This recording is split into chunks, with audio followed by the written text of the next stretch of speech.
Yun o, as usual. Ayan. Mami, kainan na. Kailay. Mami, dito na tanong. Ito ako nagkabang. Yo, what's up kakamay? Panibang vlog na naman tayo ngayon. It's already 5:47 AM mami. So, maaga tayo nagising. At kahapon, grabe, sobrang sakit ng ipin natin. So, sabi ng daksa, i-extract na lang. So, yun, ibig sabihin, pinabunot na natin. Kasi, na tala. Kumbaga, nagkaroon na siya ng tasbo. So, kaya pala nasakit. So, anyways, mamay, mag-aasikaso na ako. This is my first day sa ating bagong journey, mamay. So, let's go. Pero, bago yan, mamay, kailangan muna natin pumunta sa labas. Bibili tayo ng almusal. Gano'n, syempre, bagong bagong notebook. So, soft muna ng kakainin natin. Bibili ako ng lugaw sa bayan kasi doon lang may available, wala dito sa may labas. Let's go.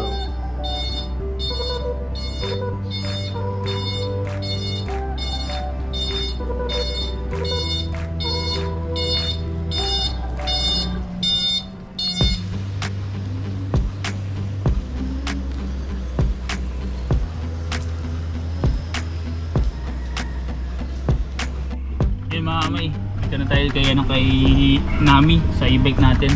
Pupunta lang tayo ng bayan, bibili tayo ng lugaw. So yun na magiging almusal natin. So kailangan natin mga soft food. Di ba nagpapahilog tayo ng sugat sa ilagit ba ang tawag nun?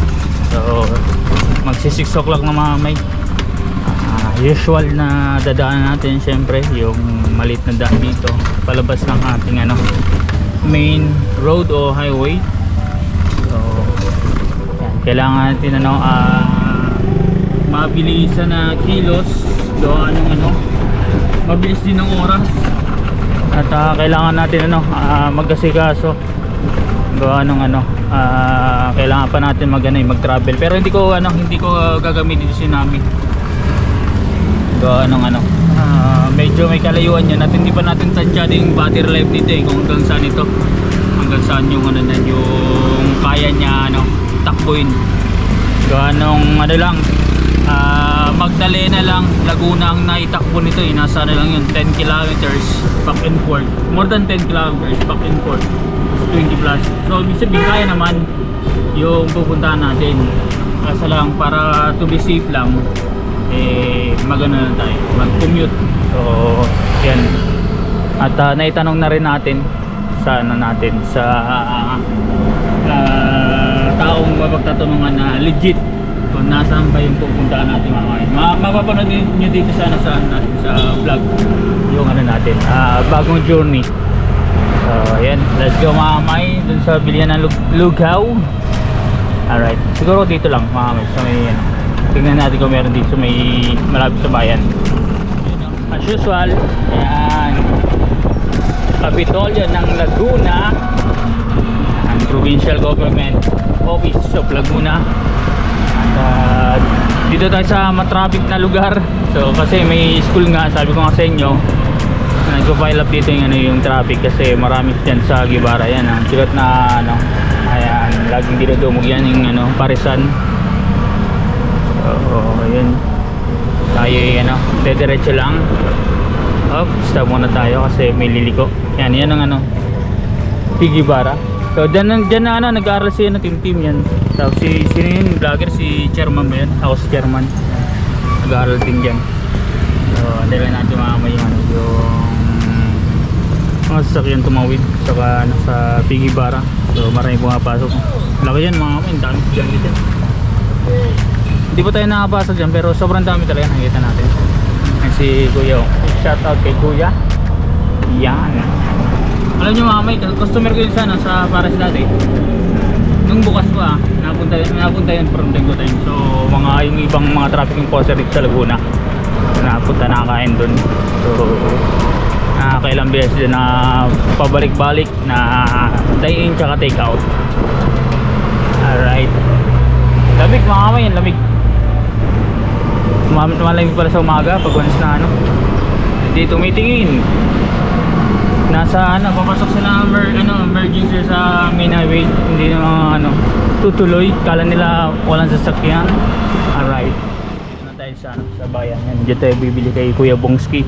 Yan, may dyan, may pares, may mami, may lugaw. Diba? Mabilisan lang to. Bibili muna tayo. Babae tayo dun. Ito yung business na matagal na, tsaka nag-expand. Yan yung bago nila dyan. Sa loob. Lumaki na yung lumaki. Babae tayo dito. Yung nila, yung menu. So ayan, i-claim na natin mga men, nakapagbayad na tayo. Goto with Tokwa. Dito ang claiming area. Yan mga lechon. Sarap, namiss ko yun. Daming tokwa tsaka itlog. Yan yung lugaw tsaka pares mga dito ako nabili. Kuya Bongsi. Diba? Ano na yan, matagal na sa larangan ng pag-i-business mami. Sana all. Mami, take out. Kailan natin. Nagkanin. Sana all. Ito sana yung gusto kong ganito nangyari mga sa business eh. Hindi lang tayo pinalad pa. Tapos tayo bumili ng lugaw at headed home na tayo. So hindi nga mamaya makapag-vlog din tayo. Siguro ko hindi ko makapangako kasi minsan pag once nagsasabi ako daily vlog, merong sumisingit ng mga extra na errands eh. So dapat schedule na sa for vlog, tapos hindi natin ma-vlog. Tsaka kahapon inisip ko, i-vlog ko sana yon yung pagpunta ko sa hospital. Kasi bawal pala din mag-video. So yan, kaya wala din.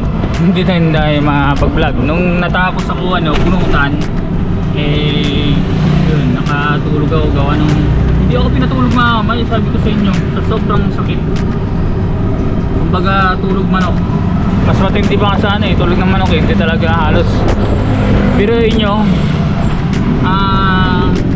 parang nare-relax na yung ngipin ko pag nakatayo ako. Paano ako matutulog nun? Natulog, pero trinay ko mga may matulog na nakatayo. Literal. Kasi doon lang nare-relax yung ipin natin. Tapos pag may mumug ka na tubig, lalo pag malamig, so nare-relax na nakatayo ako. Ngayon, trinay ko pumikit para maka-edit mga nakatayo. Ang nangyari, munti siya na tayo kasi lumambot yung muscle mo, na-relax, biglang alam mo yun, yung feeling na malalaglag ka, yun ang feeling. Tapos ilang beses ko trinay na mahiga, yun, fail tayo mamay kasi lalong nasakit. Kahit anong position mo, ipitin mo man yung hit sa tabi, i-dump yung sa higaan, ayaw talaga mamay. Kahit na nakaupo, pag nakaupo, trinay ko na rin mamay matulog, ganun pa rin. Nakatayo lang talaga siya. Grabe nga mamay ng sabi rin. One thing. Tapos, yung pagpunta ko sa hospital, talagang tiniis ko, sobrang sakit mamay. Nakailang bote ako ng tubig na malamig para makomfort lang yung ipin ko na maging relax. Hanggang sa yung nabunutan na tayo. First time ko makasing gano'n na nasakit mamay kasi gano'n yung tagal na mamay bago tayo nagkaroon ng ng extraction sa ngipin ngayon lang. Ayun, kita-kita tayo sa bahay mamay. Tayo sa bahay. So ayun, andito yung binili natin lugaw at ayun, tataho po na naman yung ating pusa. So ganyan niya mamay. Ang isang nito, isang bisyo mamay ngayon, yung pusa is, alam nyo mamay, yung pag once nakita niya na yung pusa na to, pag nagbabaking ako ng e-bike, natakbo siya mamay. Inuunahan ako tapos magtatambay sa gitna. So ang mangyayari, hindi makakadaan yung e-bike. So kasi di ba masasagasaan siya, ganun ginagawa mamay. Iba yung nito, trip. So yun, kakain muna tayo at first time ko makatikim ng lugaw kay Kuya Bongsi kasi ang binibili natin doon is yung pares, which is okay yung lasa mga kamay. So yan, parang siya yung soup niya mga kamay, parang soup ng Batangas Lomi. So ganoon siya. So ayan kamay, naghanap na yun ng pagkain, gutom na yan. So bibigyan ko muna mga kamay ng ating pusa ng natin, tira-tira ng pagkain. Nakain muna natin ating pusa at ang ginagawa niyan mga kamay, mautak to kasi may mga friends na pusa nakain siya tapos nagtitira siya ng pagkain mga kamay, tapos may parang may may signal na punta na dito, ito ganyan. Maya mga kamay, may pupunta na pusa, lalo na yung maliit, so ititiran niya ng pagkain. So pag nakakain na yan, papasok na naman pusa mga kamay, manghiulit ng konti pa. Alam mo yun, mautak nga yan.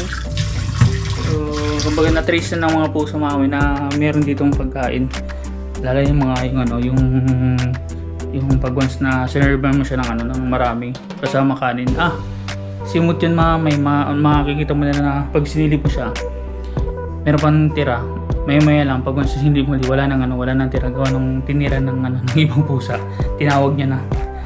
So yun, kain tayo ng lugaw mga kamay. Lugaw.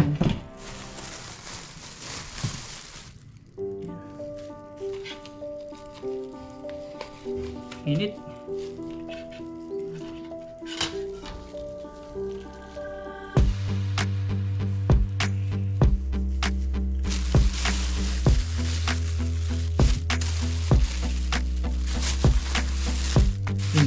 Bumili tayo ng konting tokwa yan kasama sa ating lugaw para at least may ibang maangat-ngat, although soft lang siya mga kamay. Yung tokwa pwede siyang nguyain. So yan ang lugaw mga kamay, titikman natin yan mamaya. Kain tayo. So ito yung na-miss ko nung nasa Manila ako mga kamay, nakakain talaga ang lugaw kasi may walking distance na lugawan sa amin sa may tintirang ko dati sa Kamias. So sa may Q-Mart merong naglulugaw, masarap mga kamay yung timpla ng lugaw, lalo na pag once na nag-order ang lugaw na may laman loob. Let's say for example yung puso, basta puso, mga laman loob baboy, sa mga po ng tokwa, masarap yung nila yung sauce ng tokwa. So titingnan natin ito. Na oras na 6:14. Yan, kaya natin mabilisan, dapat makaangat tayo dito ng bago mag alas 7.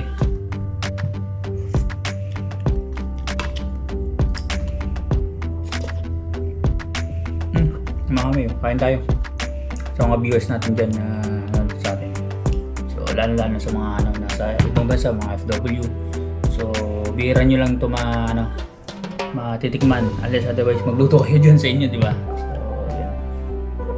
Pero on a daily basis, kung ganitong kakainin nyo din sa ibang bansa, baka manawa kayo.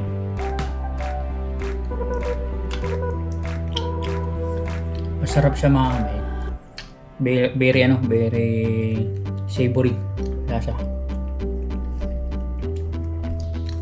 lasa mo yung laman loob mga kamay sa sabaw.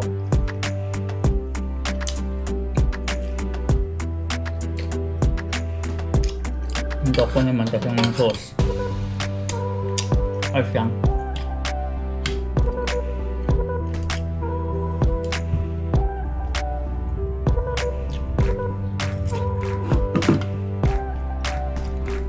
Pag ganito nakain, naalala ko siya si Japper mga kamay, pag nakain ng mga ating gabi, di ba, yung mga silog-silog.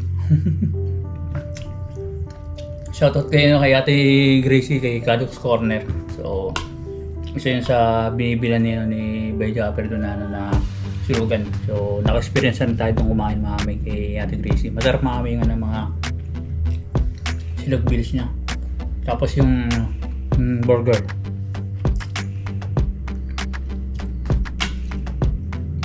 kasi yung kinakain natin dun hindi naman araw-araw pero nakain ako dun.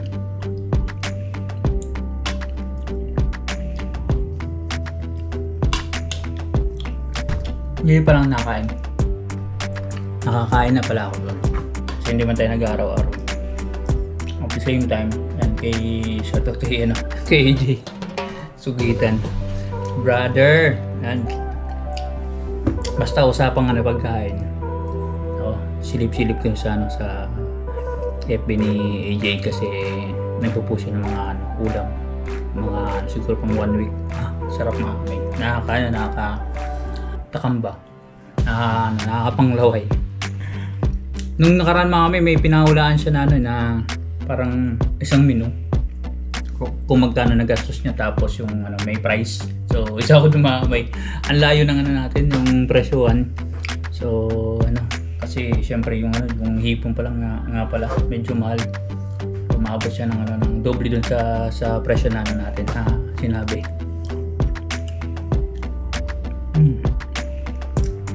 Bilihan ko na ito mga kamay para at least mapag-asigasa na tayo.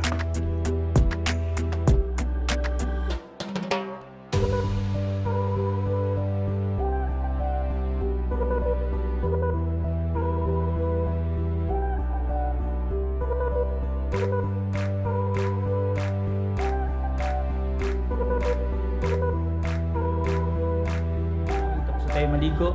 At yun, na-debate na natin rules sa Sorry Family na bihira maligo. Gawa ng on a daily basis kailangan natin maligo. Gawa ng syempre kailangan natin maging fresh looking sa mga tao. At the same time, yun nga, araw-araw na to araw-araw ang paligo natin at araw-araw din ng gagawin natin. Gawa ng ito na yung natin, magiging bagong journey. At sasamahan niyo ako mga kamay kasi hindi lang tong gagawin nating vlog. Marami tayong gagawin vlog mga kamay. So sisikapin natin makapag-vlog on a daily basis habang tayo may ginagawa sa pang-araw-araw. At hindi ko dadalhin si Nami. Gawa ng medyo malayo-layo yung pupunta natin. Okay lang sana kung may extra battery tayo. So back and forth kaya niya. Gawa ng pagsalang yan medyo malayo yun may distansya konti dito. At 6:34 na mga kamay. So mag-ibis na ako. At tingnan yung natin magiging attire. Ay, nakana pa tayo na bolt. So okay lang yung mga kamay. At kita-kits mamaya sa biyahe. So pag pinag-isiwan ko pa kung mag-jeep ako or bus. So malalaman nyo na lang dito sa vlog.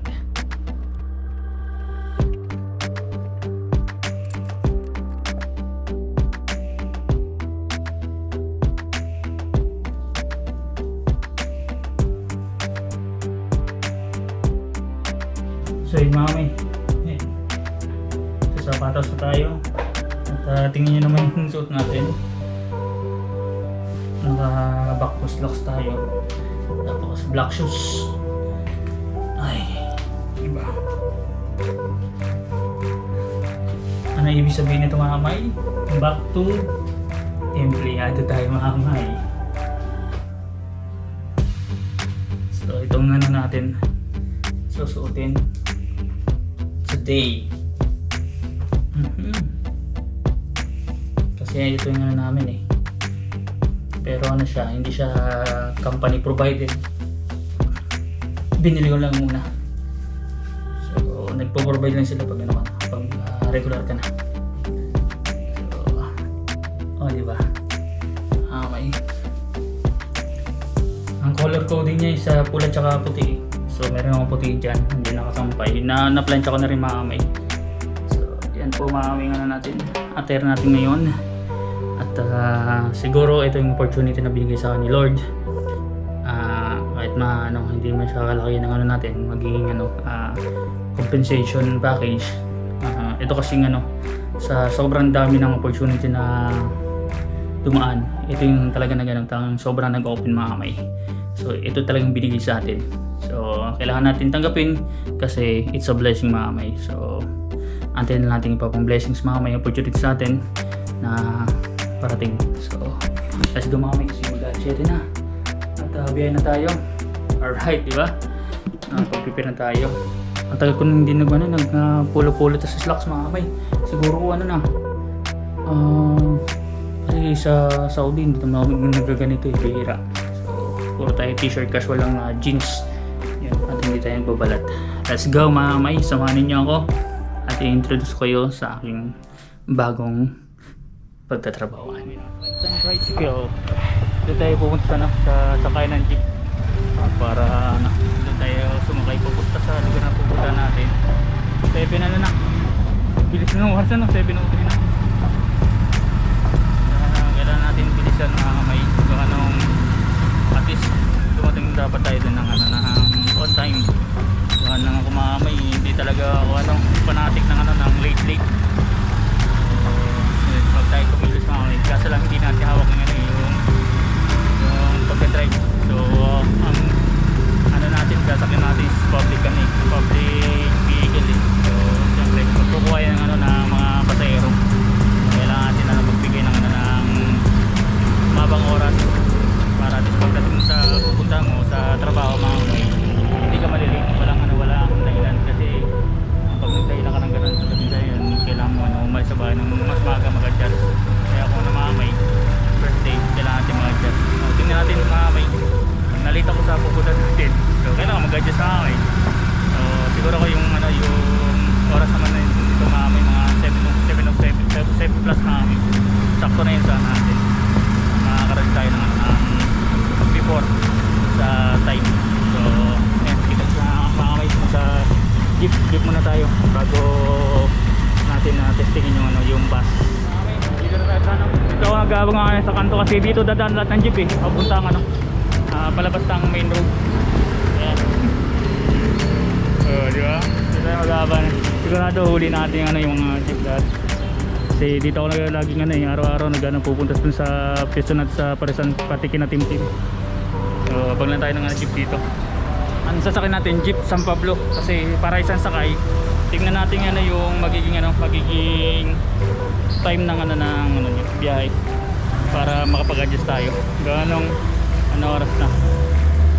Uy, bilis 7:70 na mamay. Oh my goodness.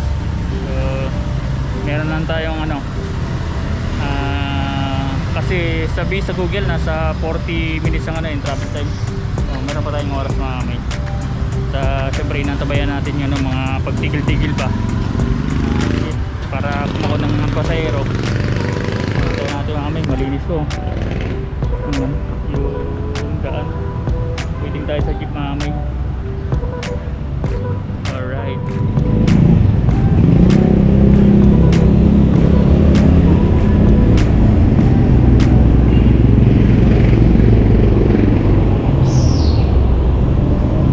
gantay pa tayo ng jeep.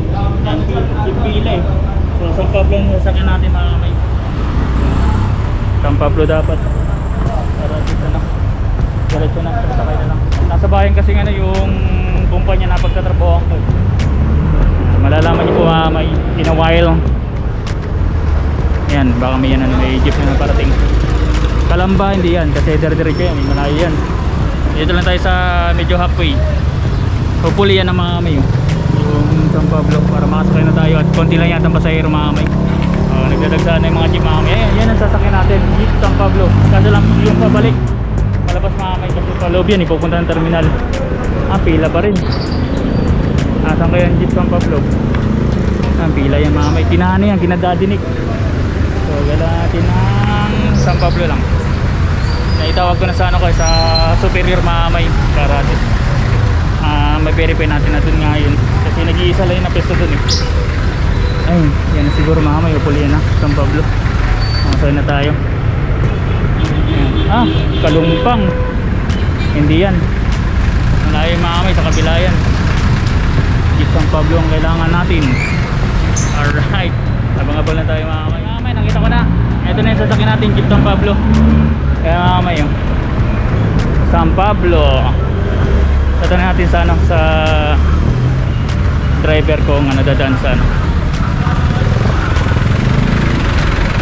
Kuya, dadaan ng Kalawan.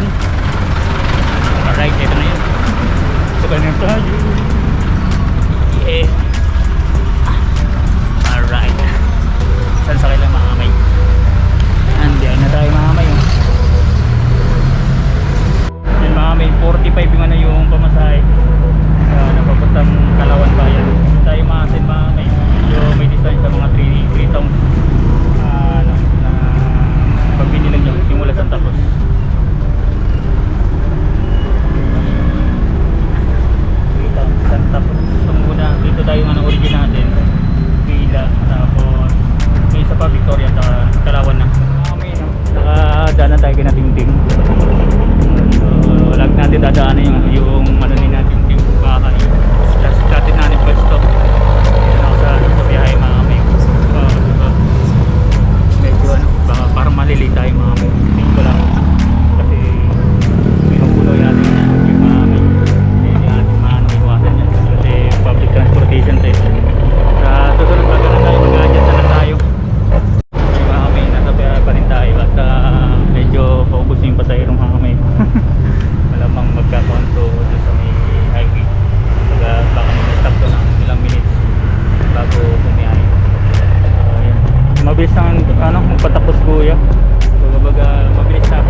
bayan para at least ano natin, alam na natin na napasok pa ng bayan. So pagbayan na may medyo matraffic niya. National highway, walang problema, dire-diretso tuloy-tuloy yung takbo. So ngayon ko lang nalaman. So kailangan natin mag-adjust mga may next time. For sure aga natin kung ano oras na. 7:46 na mga kamay. May time pa naman. Sunod kasi dito na na bayan Victoria eh. Tapos sunod yung pupunta na natin Kalawan. Yung Victoria naman is hagit lang konti. Hindi naman siguro papasok sa bayan ng Victoria mga kamay kasi parang bayan ang way. So ayun. Pupulit mga kamay. Ayun ang ano. Gym ng ano na Bila. Huli walang traffic dito sa bayan mga kamay. Nakapis na biyahe.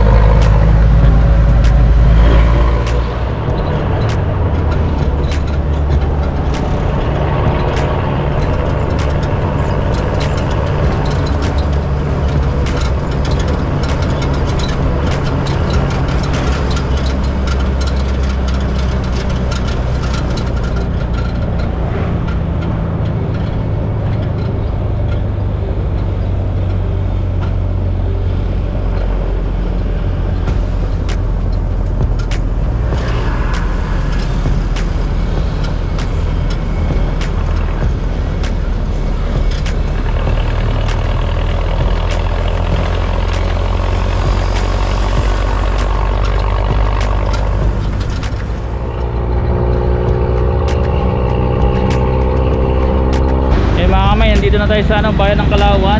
So hanapin ko pa ng busy. So sala pala yung sa nasa Google Map.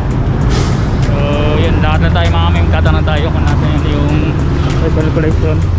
Yan, Kalawan, bayan ng Kalawan. Nakadaan ako dito nung pumunta kami ni Tito Pug sa Pablo, namili kami ng gamit dati. So dito na yan, hanapin na natin mga kamay. Meron pa naman tayong oras kasi pa lang, sakto yung natin, alis natin bago mag alas 7, 6:50 ako malis sa bahay. So pa lang ngayon, 8:17. So 8:17 halos sa kalahating oras. So yun ang natin, allotment natin sa travel.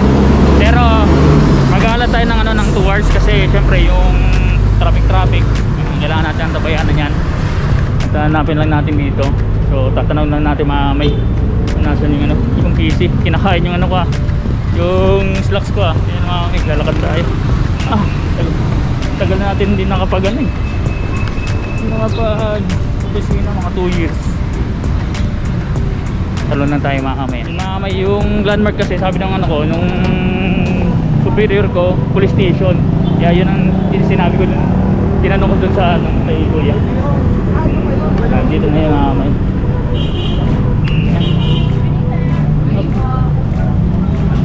Dito lang yung mahamay yung PC. Hindi malocate yung exact eh. Ay yun ba, may police station mahamay. For sure nandito na yun. Basta dito lang sa tabi-tabi. Lakad tayo para maano natin, malaman natin mahamay. Nakita ko na naman nakita ko na naman business ni Kung Brother DIY Tolis Mr. DIY. Yan. Oh, diba? Empleyado na naman tayo after 2 years mga kamay. Na-apply natin. Ayun mga kamay, nakita ko na. So welcome aboard mga kamay. Pero training pa lang ito mga kamay, immersion ko. Ang lang kagandaan sa immersion ko mga kamay, yung training ko is dito na rin mismo ako ma-assign. Kasi yung ibang mga kasama ko sa batch is ibang branch yung pinag-trainingan nila. Ako same branch kung saan ako ma-assign mga kamay. Ayan parang police station ayan. Diyan tayo magtatrabaho sa, hindi sa LBC mga kamay sa personal collection. Problema, saan to? Akyatan. Dito ba? Dito. Oh, dito pala man. Maaga tayo nakarating mga kamay. Maliit lang siya na branch mga kamay pala. So yan ang namin Yung sabi ko, tarpaulin. And waiting tayo mga kami dito.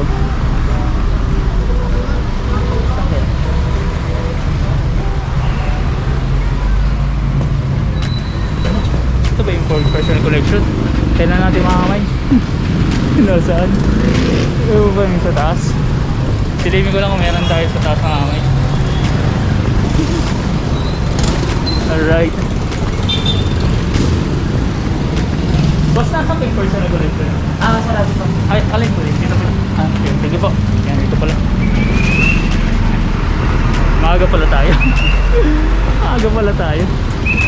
Ayan na kayo. Okay lang yan. At isa lang na natin mga kami. Pupunta na.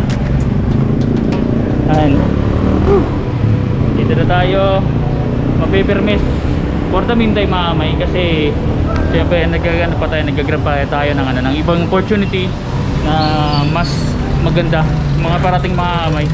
Kasi alam ko hindi naman ito yung pinaka natin, pinaka end ng ano natin, ng career. So maraming kakatok dyan. Although ngayon nga mga kamay, nung na-employed ako mga kamay dito sa PC, may kumakatok-katok mga kamay, kaso lang hindi na pwede mag-entertain gawa ng mag-breach of contract, nakakapagpirma na ng kontrata. So kaya muna natin